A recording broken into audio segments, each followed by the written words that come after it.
Hello and welcome to Championship Chatter. I'm Jonny from Sheffield United fan channel, the Shoreham View. No Phil and Dan this week, so you've got my lovely face covering for you. And this week I'm joined by TT, Millwall fan, and from YouTube channel Millwall Drive Home. TT, how you doing, mate? Good evening. So let's just jump straight in. 14th in table for Millwall. That's all right, isn't it? I think we've been 44 between 10th and 14th for the last 2 or 3 years, and it's hard to see us going anywhere else at the moment. Just as we look like we're going to get a bit of form, we pick up a couple of injuries. We've got such a small Championship squad. We're reliant very heavily on one or two players, and obviously Jed has been injured. Yeah. Well, he was out for the whole of January. Didn't play a single game. So it's difficult to see us going anywhere other than, we've always got the opportunity of putting a run together, going either up or down. But there's so many worse teams in the Championship than us, and there are so many better teams in the Championship than us, that we're probably going to finish exactly. Well, I think we'll probably finish 12th, if I'm honest.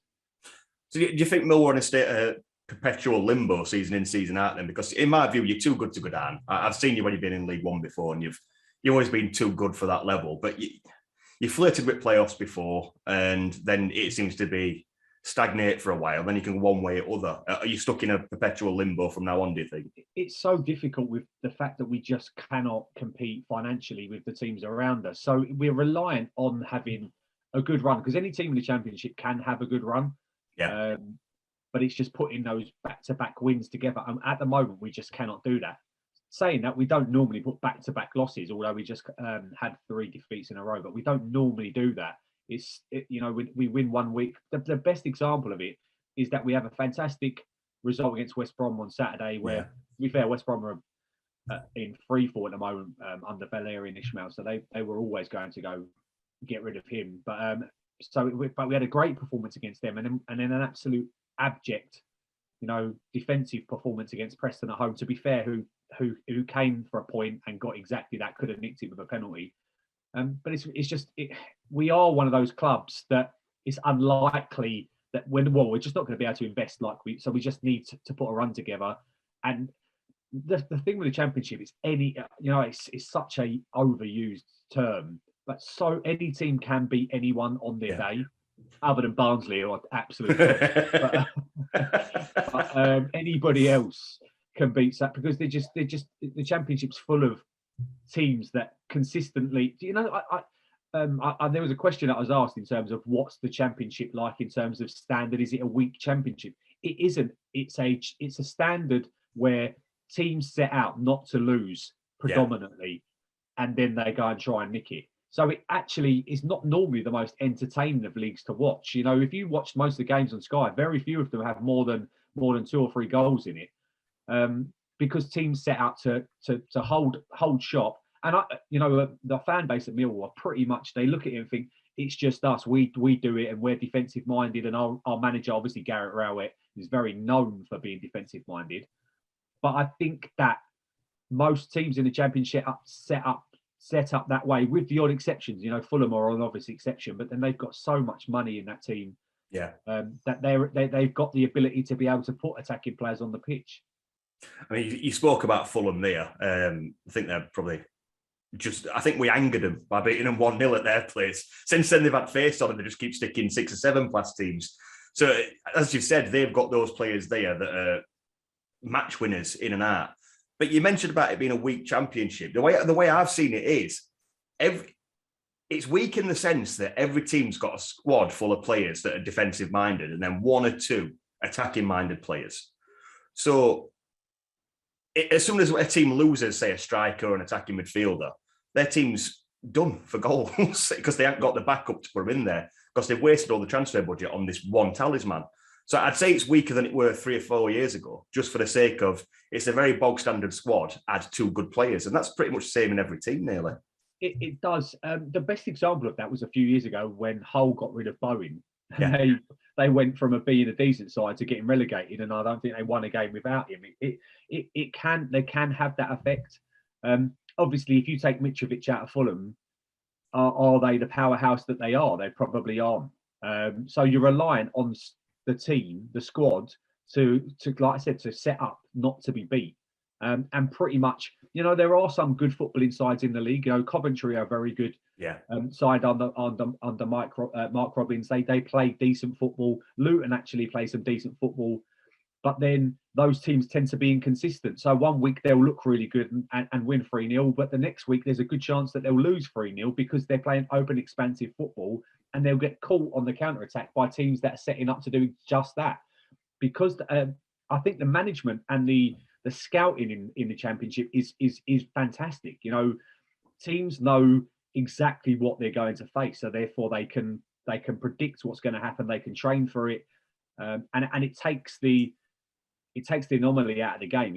Pretty much what's going to happen, other than your flair players, other than Bournemouth, obviously now in the recent transfer window, signing some really good quality players. Those teams, because let's face it, the teams that nearly come down go back up again. There's and something's got to change with the parachute payments, because it's making the league ridiculously unfair. But that's not going to change anytime soon, because money talks. The Premiership is the be all and end all of football. The football didn't count before the Premier League. I don't think there was never a Division 1. The fact that Sky trope on about I think it was one of the teams that had got a goal scoring record, and you're thinking, yeah, but that's a modern day record. Football's been going on for 150 years in the country. The Premiership's been going since 1992, so a lot happened before then. It's they talked about Liverpool winning their first title, and as much as that, I love laughing at that. It's not Liverpool's first title, but it's their first Premier League title. So every time that they bring that up, Liverpool's won their first title, and you see all Liverpool fans raging. I do get a certain sense of joy out of that one. Yes. Speaking of transfer window, we will go straight on to Bournemouth, who you mentioned. I'm pretty sure they've just played FIFA career mode or something like that and copied every transfer they've made and made it in real life. Because some of the signings they've brought in are unbelievable. I'll read a few off. Got Kiefer Moore. Yeah. They've got Cantwell, Woodman. Yeah. Enrique Dembele they've got Peterborough's best player. They've got Cardiff's best player. Nathaniel Phillips as well. Yeah, Nat Phillips from Liverpool. They've and if ever you need an example of the parachute payments and what it can do to a team, Bournemouth, aside that, again, they've been very inconsistent. They look reasonably good one week, but they've been steady most weeks. Yeah. They've now invested heavily. To be fair, I've never particularly rated Cantwell, but he will do well in the Championship. Yeah. And they should be able to now challenge with the teams around them. To be fair, the teams that they're gonna struggle, because Blackburn and QPR are my two teams that are playing better attacking football. So it's all well and good bringing those 5 players in, but they've got to, notoriously coming in on the January is going to be difficult to mould that squad, get them all playing. Scott Parker's not an experienced manager. He's an experienced player. So can he get the dressing room all on the same page? That will be the challenge for him. See, I had my reservations about people like Parker when they brought him in. I thought maybe, even at Fulham, I didn't think he was that good a manager, but he does seem to be pulling up more trees at Fulham. I think, at Bournemouth. So I think it may be a better suited job to him. Speaking of transfers in themselves, Millwall, you've kept Jeb Wallace, which is... it's like a signing, although obviously we're going to lose him on a free. So basically, it felt like we've loaned him for the rest of the season as such. And then we obviously do our annual raid of Sheffield United in bringing in Luke Freeman and Ollie Burke. And do you know what? I put a tweet on there at MillTT is my Twitter, but I put a tweet about the last, Gary Rowett signs players he's managed before or managed a club. So nearly everyone either comes from Stoke, Derby, and he's got, I think we've now got, we had obviously Ryan Leonard from yourselves. Yeah. Then we had the prosthetic limb that we nicked in a transfer. It was a really good transfer, to be fair. The only problem is he's obviously only one-footed.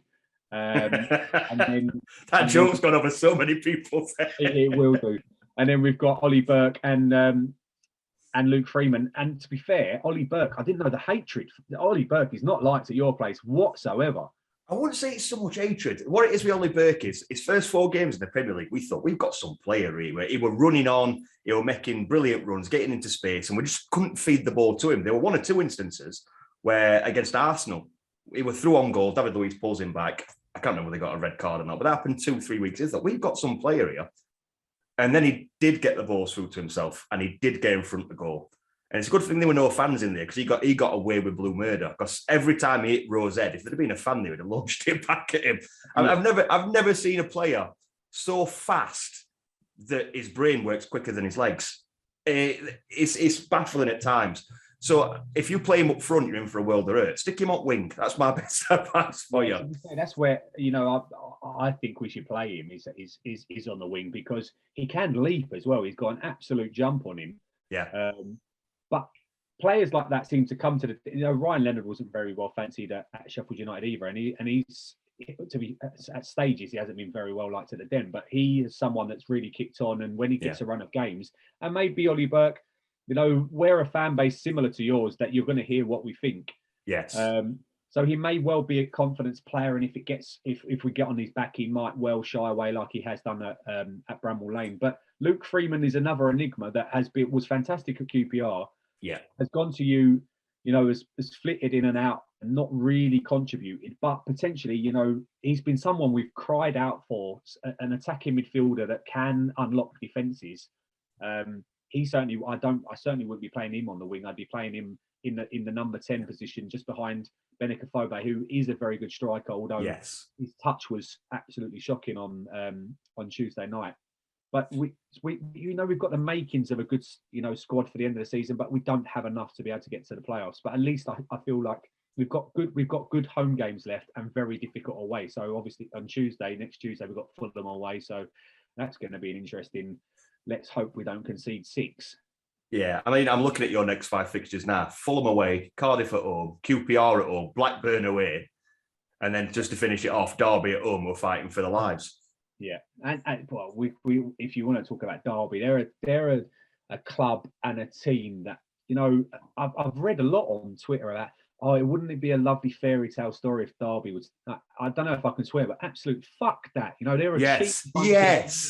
They are a cheating, no good club that have got. This is not necessarily against their fans because it's not the fans' fault that the club has been run into the ground, but you cheated. What's happened to you isn't by accident. It isn't something that you've just walked into, and you've been done harshly by the EFL. No, your chairman has overspent consistently trying to get you to the promised land. It hasn't worked. It hasn't paid off. Aston Villa tried to do it when they came down, and fortunately for them, they absolutely smashed the financial fair play. They blew it out the water, but they got promoted. Yeah, and it got them out of it. If they hadn't have gone up that season and they went up in the playoffs against Fulham, I believe they went up in the playoffs. Oh, was it Derby? It was either Fulham or Derby. It might have been Derby actually. I think it were Derby. Yeah, it might have been Derby. And if they hadn't have gone up that year, they would have been finding themselves in a similar position to what Derby are. You cannot.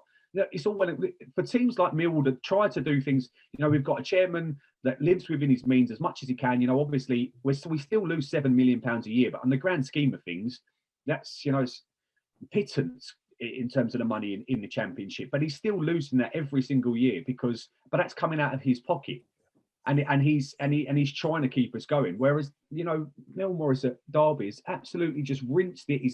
And I heard, I think it was Gary Neville, the football community need to get together. No, they don't. Middlesbrough need their money back. Like, you owe them money. Pay them their money. If you can't pay them their money, then I'm sorry, but you don't deserve to go on. You can't just expect other clubs that need the money to continue. The other team that they owe money to is Wickham, for God's sake. Yeah. Pay Wickham. Wickham are on a budget, probably 1/50th of what Derby are, and you can't pay them their money, and they're supposed to let you off or make you. It's a joke. It's an absolute joke. My biggest problem with it is everybody wants to feel sorry for Derby's fans. No, bollocks. I don't feel sorry for them either. With the way that I remember when they beat Leeds and all this playoff financial play stuff, they were rubbing it in other fans' faces. Mel Morris, he'll do what he wants. This, that, and the other.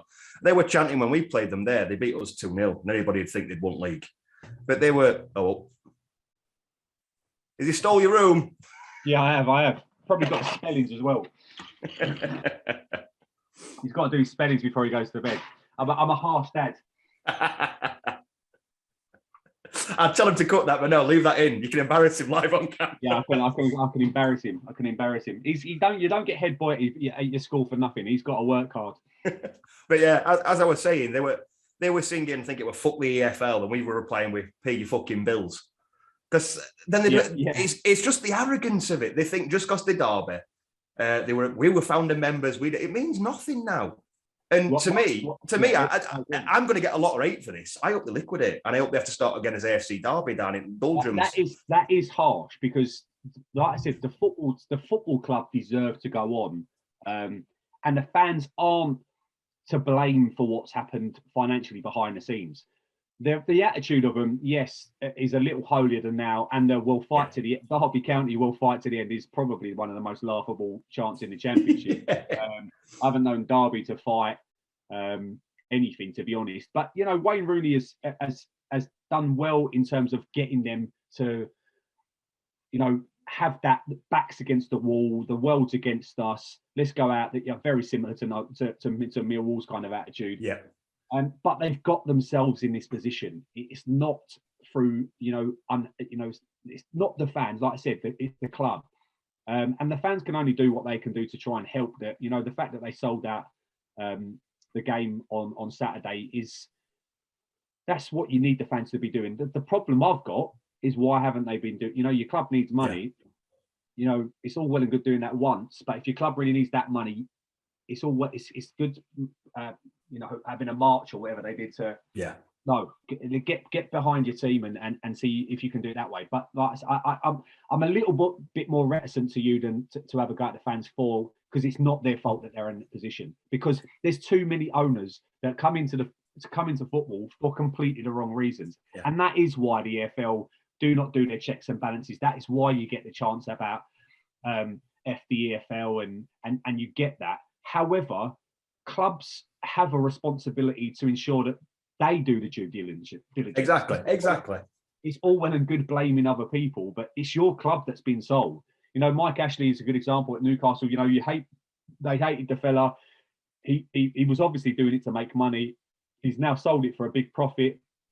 But you've got to be very careful for what you wish for, because what happens at Newcastle, it could be a Man City situation, or it could be a Leeds with what's happened to them, or it could be a Derby. Those kind of, you need to know why these people are getting into football. Here's what makes you laugh is people like Mike Ashley linked with buying Derby. That makes you laugh for one. After everything they've been through. But I am probably a bit more harsh with you on it, just for a hatred for Derby, for nothing more. But look at what Rangers had to go through. I know they weren't kicked out of the Scottish Football League entirely. They just started from League Two. If Derby are going to continue, they need more punishment, more sanctions. This will be the first time on camera I've ever stuck up for them lot on the other side at City. But they got the points deductions. They went down, as much as I hate them, gracefully. They didn't blame anybody else for it. They didn't claim there was a conspiracy going on and this, that, and the other, that they had to be relegated. So, and they're a similar sized club to Derby, if you think about it. They, Sheffield Wednesday, you could probably argue are slightly bigger than Derby, although it wouldn't be much in it. But they're similar sized clubs. And again, they both try to pay too much. They've outlived their means. And if you do that, and you don't because it's such a small chance that you're going to get promoted from the Championship, because of the teams coming down already have a massive advantage over you. So you do have to speculate to accumulate. You've got a lot of Millwall fans saying, why aren't we trying to sign people? Why aren't we trying to spend more money?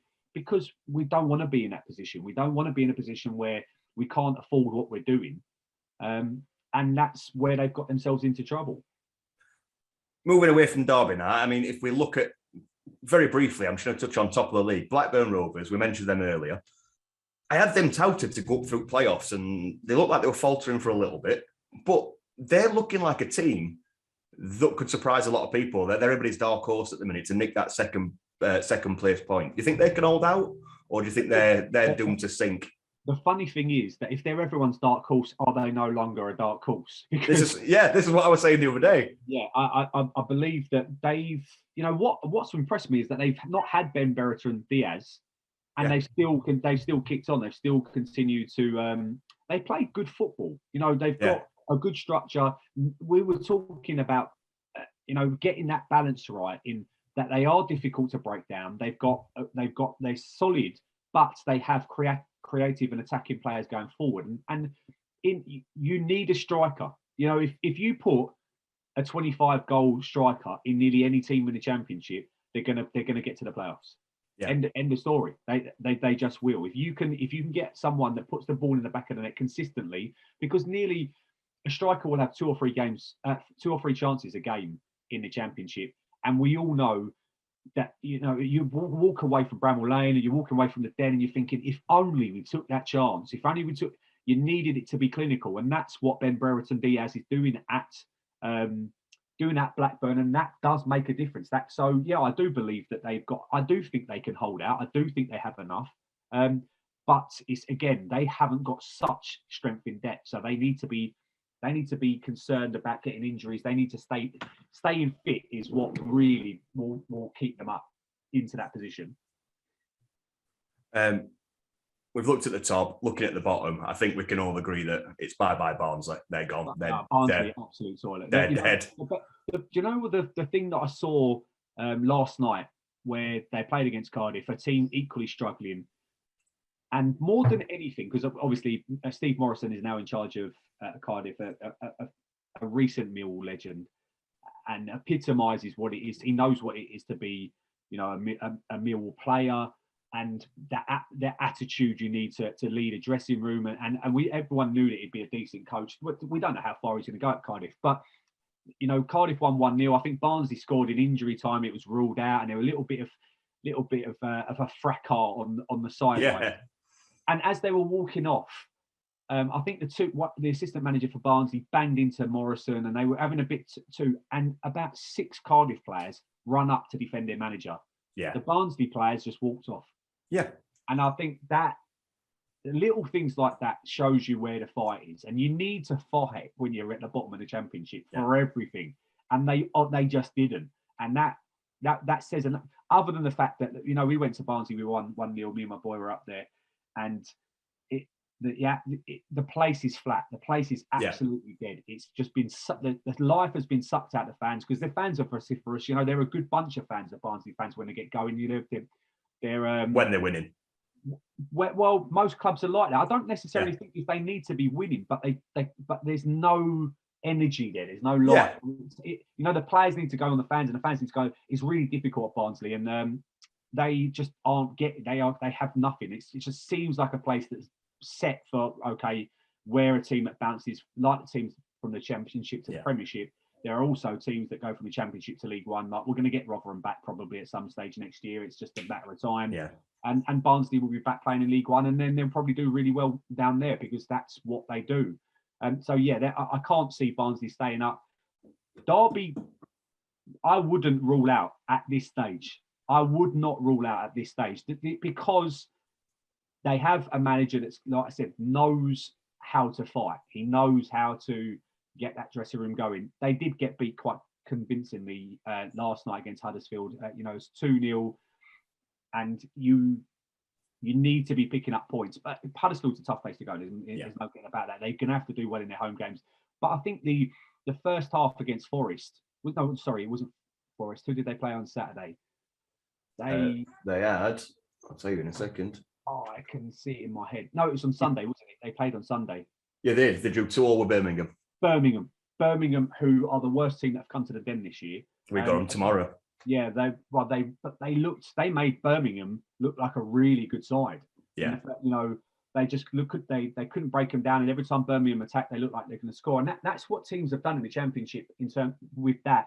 You know, Cardiff, obviously they've signed Jordan Hugill, scored on his debut. Lyle Taylor signed for Birmingham, scores on his debut. That you do need that. Ikpeazu scored last night as well. So it's going to be, to be fair, Millwall linked with all 3 strikers, and I didn't want any of them. And I probably would say I doubt that between them they'll score 12 goals for the rest of the season, because I don't think there's that much quality in them. Yeah. However, if one of them does catch fire, then they can make a difference to those sides. So Barnsley have definitely gone. Derby, I'm not so sure. Peterborough, look, we played them at the weekend. Peterborough, nothing. Their manager's in big danger of going, and they were one of the worst sides I've ever seen in the Championship. They were just awful. There was no fight in midfield. Players were falling over the ball, and like you said about fight and passion and trying to get into the game and trying to get a bit of a battling mentality going. They had none of that. They seem like Barnsley, like they know the fate's already set, and you can't have that and expect to put any kind of run together, can you? No, you can't. The problem we had is that Siriki Dembele, who's just signed for Bournemouth, had a really good game when we went to Peterborough. Again, Zach and I were there, and the disappointing thing is we took the lead, and then we just sat back against the team. I don't think they'd scored in 7 games previously, and we sat back and you're thinking, why are you encouraging a team that's got no confidence, no real talent of any description other than Siriki Dembele, and they scored 2 quick goals. And we ended up losing a game to Pete. I think they scored 6 goals in 10 games, and 2 of them were against us. And their only win was against us in those 10 games. And that's what's the most frustrating thing as a Millwall fan, is that you can beat your West Broms, but you lose to Peterborough. So that's why it's so frustrating. But I do see, when I've seen Peterborough against anybody else, they've looked woeful. And losing Dembele, it's going to be massive for them. I just cannot see how they can do without him. West Brom's a funny one. Obviously, they've just sacked their manager. They've slacked Ismail. He were a legend at Barnsley. I wouldn't say a legend. They liked him at Barnsley. They really loved him. If I were Barnsley, is it worth maybe sacking this guy they've got in now and trying to get him back in?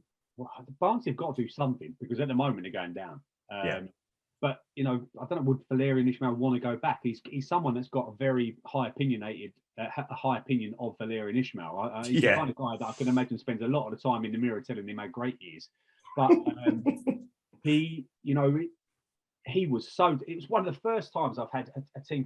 West Brom have so much individual talent. We were talking about teams that have got strength in depth. They have so much individual talent. They've just signed Andy Carroll, and yet they've got. I think we're speaking about the Barnsley link. I think the best attacking Championship midfielder in Alex Mowat in the team, and he was playing just in front of a back 3. He had no license to get into the attacking half, which was for me enough to sack the guy alone. Yeah, but they just had no. They didn't. The defense was all over the place. They've got Ashley Banjo at defense, also known as Bartlett, who I think is massively overrated. He should stick to diversity.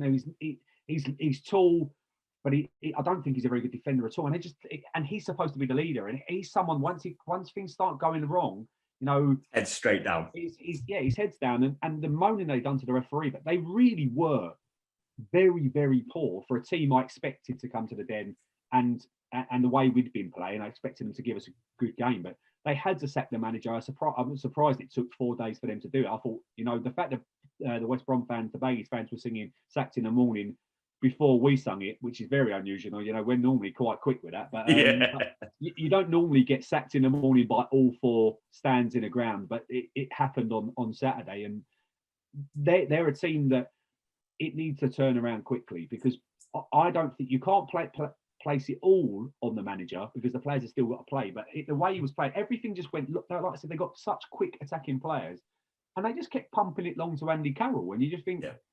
You're better than that. Like what? I don't think they are though. We played earlier in the season, and admittedly, we lost 4-0.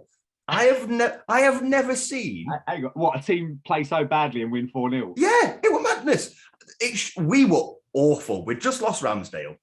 There were arguments between board and players and managers. There's like a 3-way argument going on. Nobody likes anybody, because I don't think anybody likes Jukanovic at the Lane. Nobody. His football were awful. His direction for the players was awful. And we've gone to West Brom, we've lost 4-0. I came out the ground and he was going, that. I says, they weren't good. Yeah. They were bouncing up and down as though they'd just won league on match day 3. They scored from 2 throw-ins, because that's how West Brom get 90% of their goals, is long throw-ins at box. Yeah. And our keeper dropped one in the net. That's always a good sign. And then Callum Robinson chipped in with his goal against his former club. Apart from that, I think it were just 2 teams holding ball at middle and trying their best not to go forward. So as far as saying they should be doing better, no, I think this is about as good as they are. They should be doing better based on the talent that they've got in the squad. I can get behind that. Yeah.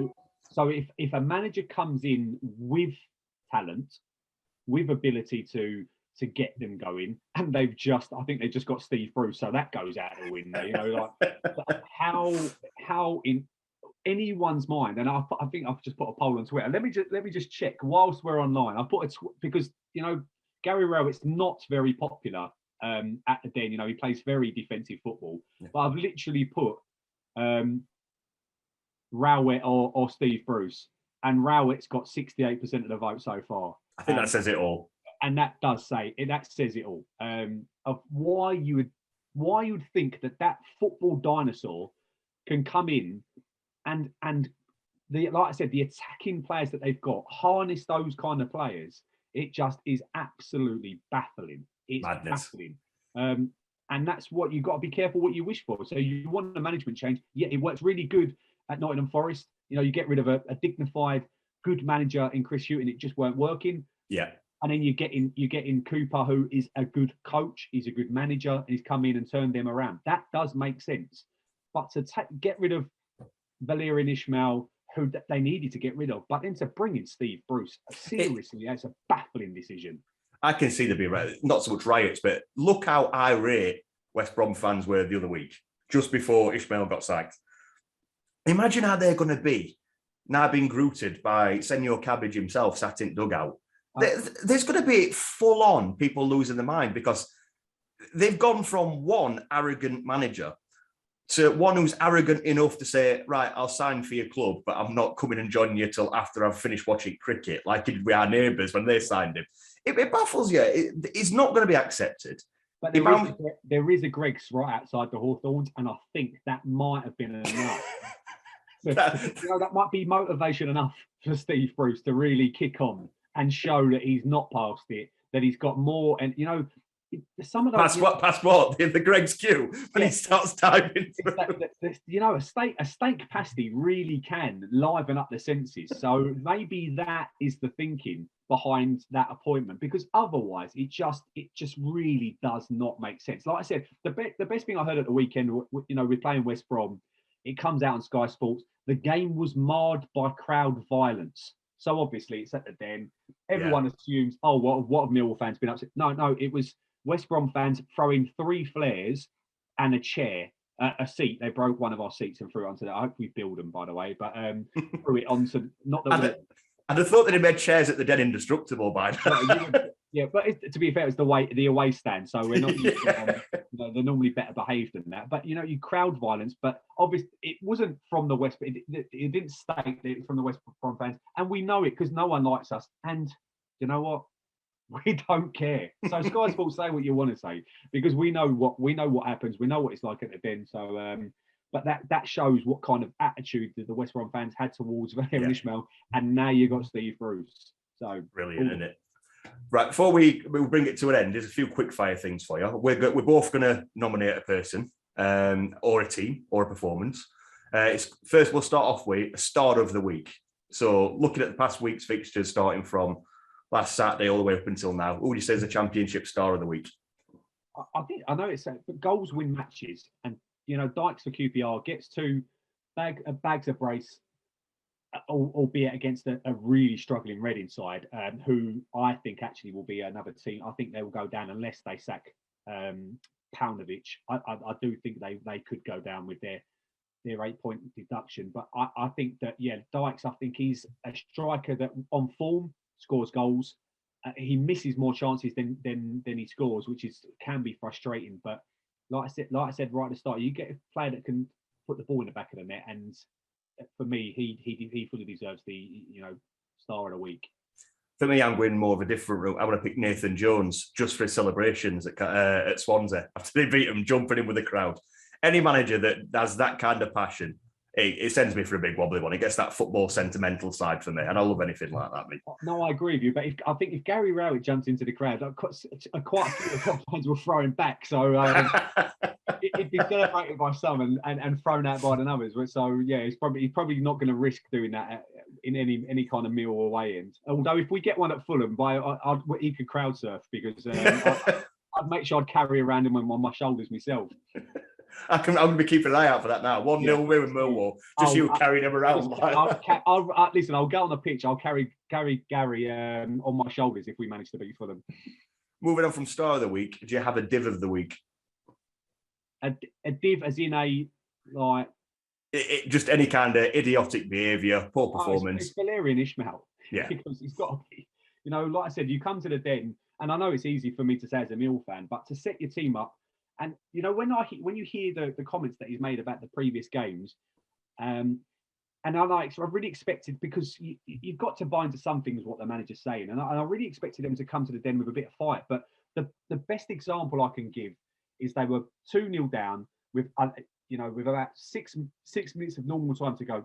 The ball goes off towards the bench. Not one of their backroom staff or him try and get the ball and get it back into play. They let it roll past into our bench, and you're thinking, you're 2-0 down. Like, what are you like? Where's your attitude at? So for me, yes, it has to be Valerian Ishmael for div of the week. See, for me, div of the week, I'm just going to pick any Derby fan. I'm just going to line their way end up. You really? I'm just going to aim and point, and it can be any of them. I'm not dig too much into it, but after we played the other week, some of the chants that they were singing about Billy Sharp were out of order. Some of just the way they were behaving with kids outside the ground. To be fair, the Billy Sharp things I completely agree with. Although I don't know what's happened to Billy Sharp, because Billy Sharp was I really liked him as a player. Obviously, he's gone through a lot. Yeah. Similar to Benica Foba, actually. But for some reason, every time he scores, he cups his he cups his hand to like he done it when at Bramall Lane. When he scored against us, and he wasn't getting abuse from us beforehand. And you're thinking, our fans sit above you, so I think he's cupping his ears to get the noise from above. He does it to Bramall Lane? Yeah. Did you have fans above us in that game? Yeah, we the away fans have the lower tier, and we have home fans on the upper tier. Sharp, if as much as he's going to get a statue built for him, for some reason down that end of the ground, every time he doesn't stick it in the back of the net, he gets moans and groans and you can hear it from the other side of the ground. So I wouldn't take it too much to heart. If he does that, you know it's for you. But if he does that, I think it means he's trying to. It might have been the shush. It might have been. To be fair, I can't. I'm trying to. But that's was not really part of his game. I just felt that he's coming. He was obviously frustrated with what's gone on over a period of time. But he'd done it to Peterborough as well. You're thinking, how can Peterborough fans? How can they get to you? like Billy, you're bigger than any Peterborough player, any Peterborough as the club. You're bigger than the club. Well, like, what are you doing? You don't need to lower yourself to that. I think he's just becoming a cantankerous old man, and I'm all for it. I'm all for it. He's a Yorkshireman. It's getting on in age. He's probably he's just that he's had enough. He could be 50. Even at what is he now, 58 years old, he's still our best striker. I don't care what anybody says. He's a very good. He's finished it. Although, like you said, he probably epitomised what Billy Sharp is in that he scores a really good goal and then he misses his one-on-one. Yeah. And that really has probably why he's got a little bit of negativity from some Sheffield United. But he is a modern day legend. There's no 100%. doubt about that, what he's done. And I've always really liked him. Like I said, until he done what I thought was at us. Maybe it wasn't, so I let him off. Yeah, I mean, it's Millwall, and we all history with our players. He runs out of contract at the end of the season, so we'll be wearing a Millwall shirt next year. I can't jack him off too much. Listen, let's not joke. There's every chance. Okay, so last two now. So first off, we'll do shock of the week, shock result of the week. So I'll be getting a point. No. Shock of the week is a difficult one because I don't think really anyone. I think you've got to. You would normally say us beating West Brom. Yeah. On paper, the run that we've been on, to beat them so comfortably, but they haven't been great equally. But I do think that a 2-0 win, keeping a clean sheet, that I don't think most of the footballing world would expect us to have beaten West Brom. Although that is a typical Millwall thing. We look dire, absolutely dreadful at Blackpool, and lose that game and deserve to lose that game. And then we come to the Den and beat a team that's in the playoffs. But that's just typical of us. But I still think that'll probably be shock of the week. My shock of the week is a team two of the teams you've just mentioned. It's Fulham 1, Blackpool 1 on Saturday. That result to me, I did not see coming because again, Fulham scoring 4 or 5. In Fulham's last 10 games, how many have they won?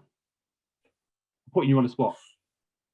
God, I probably say like 4, haven't they? They've won 4. Yeah. So that's not too, although they've scored the games they've won convincingly, as they probably will do on Tuesday night.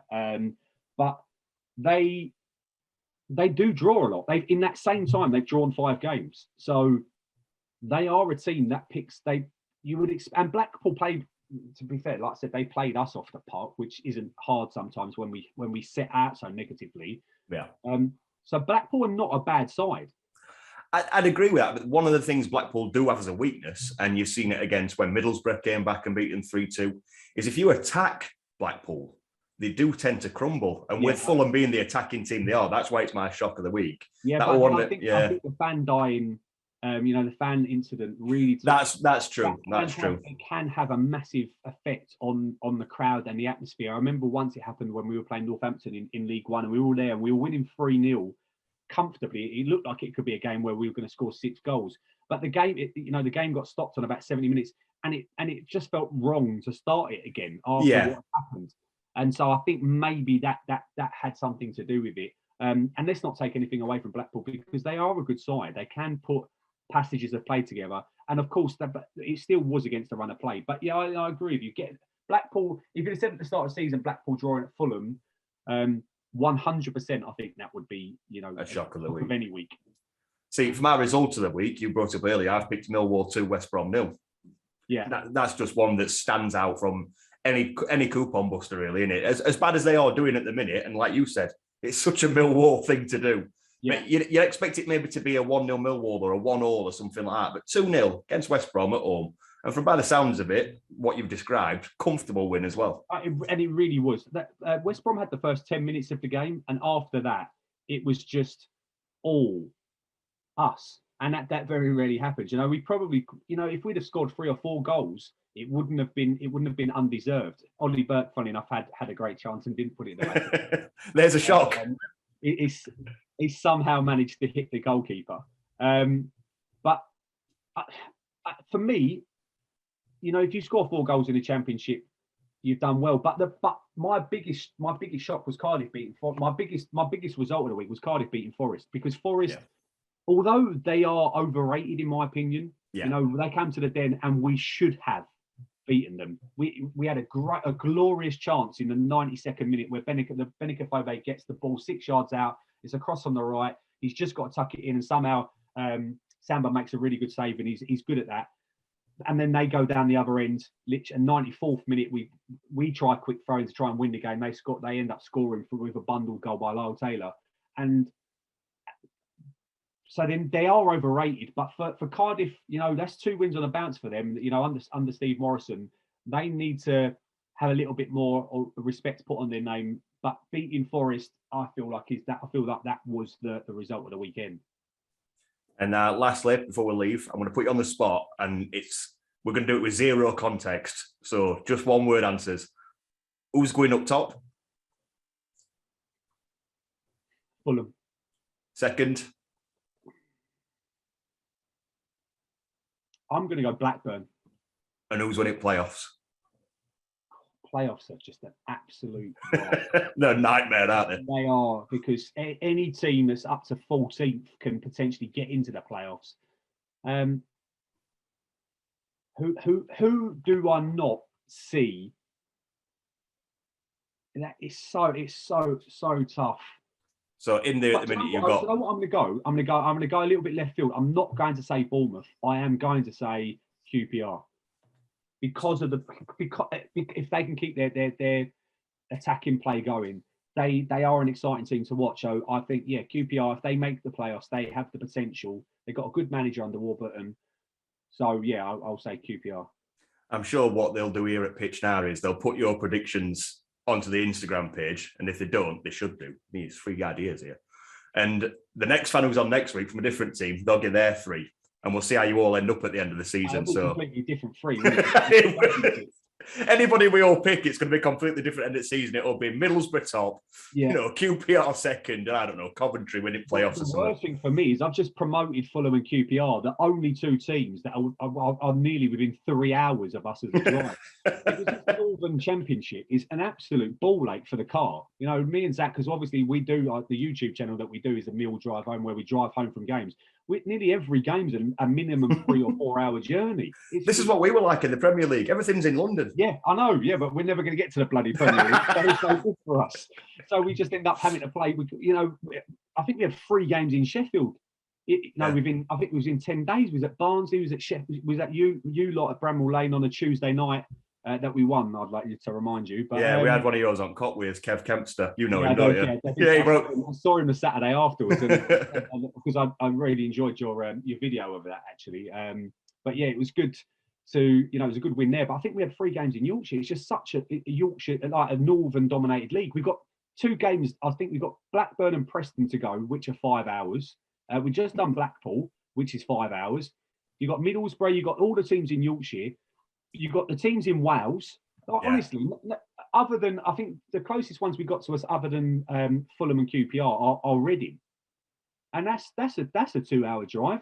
Without you combine all that petrol, all those away tickets, it's still less expensive than what those Northern fans have to pay on tube to get to your place. It's just one tube journey. Yeah, it's just one tube journey on the. I think I worked it out that if I follow the, because I haven't been to every game. Me and Zach go to most. But if I went to every game this year, I think it's like 16,000 miles or something like that. It's something ridiculous how many miles you're going to get clocked up, and that's not even including the home games. We need a statistician. Anybody who's watching this, if you're good with the old stats and the graphics, make a graph for how far TT's actually followed this season. Because to be fair, it'd be interesting reading, wouldn't it? Yeah, it's like I said.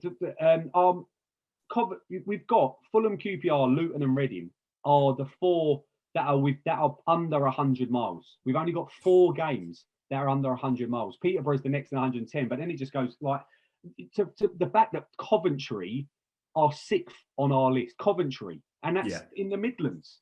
And that just shows you how far away we have to. Poor old Millwall fans. No one's gonna feel sorry for us. But this is why you're always angry. You're having to spend all your money.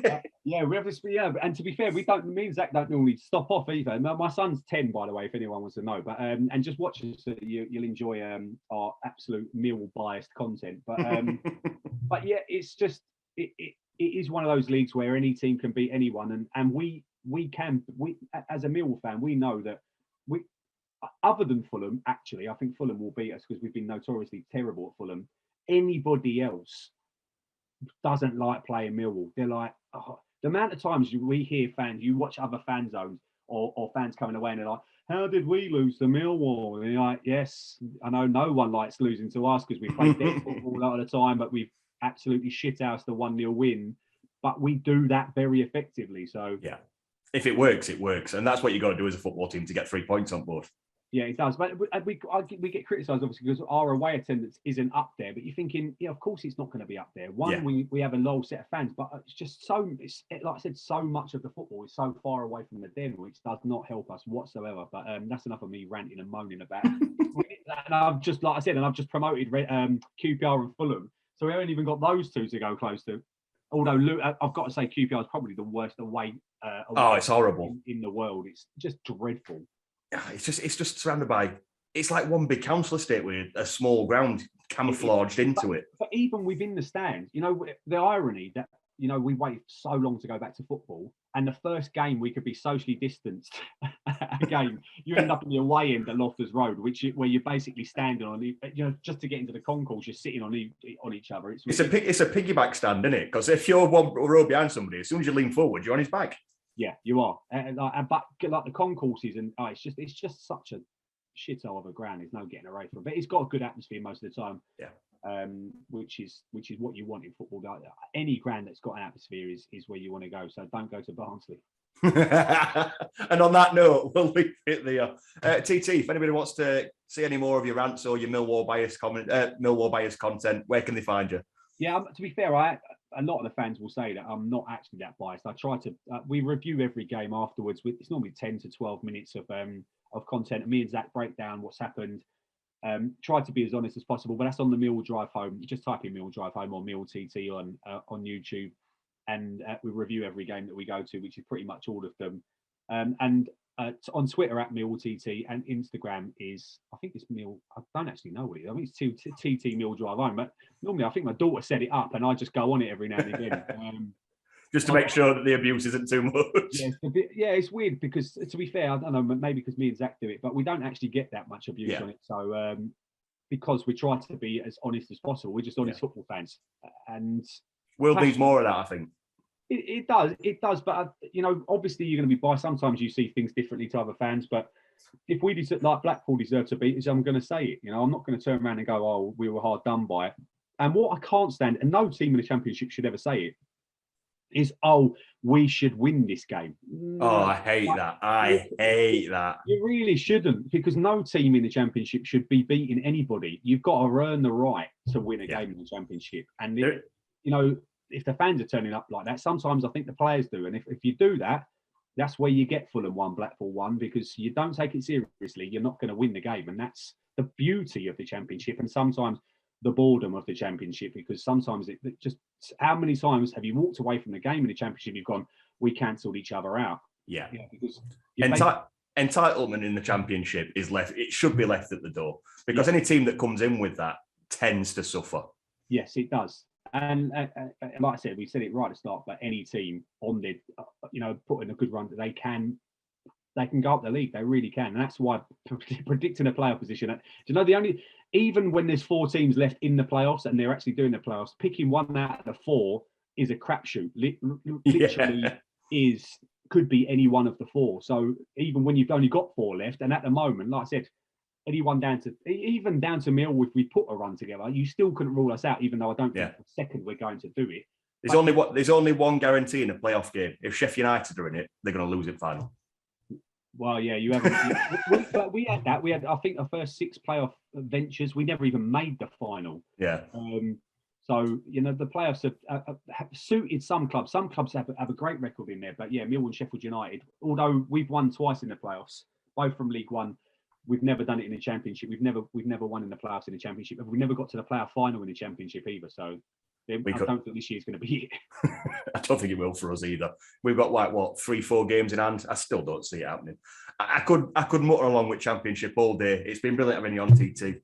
Obviously, we've been covering this week. I've enjoyed talking to you. It's nice to talk not so much about Sheffield United and get some other fans' opinions on what's going on in this daft league we call the Championship. Would love to get you back on again if you're free towards the end of the season. If I'm still here, I don't know if I'll have been replaced again by then. They'll bring Phil back just to replace me. On loan, get him on loan. As I said, I've been Jonny from the Shoreham View. This has been Championship Chatter. Thank you for watching.